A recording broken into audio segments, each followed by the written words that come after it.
Alasan Taufik Hidayat mundur dari PBSI sebut merasa jadi pajangan.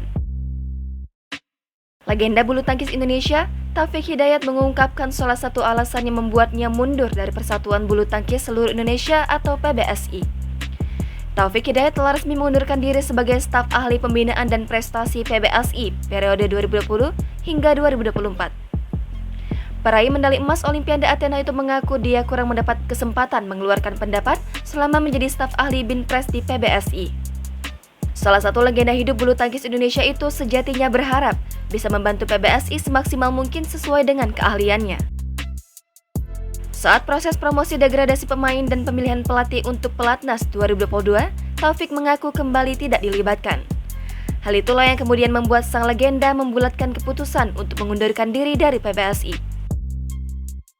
Pengunduran diri Taufik Hidayat disampaikan lewat surat resmi kepada PBSI.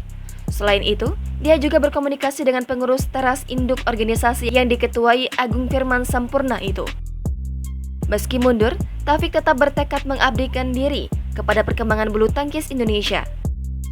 Adapun, Taufik juga wakil ketua Pengprov PBSI Jawa Barat dan ketua umum PBSGS yang melahirkan banyak pembulu tangkis nasional seperti Anthony Ginting dan Fajar Alfian.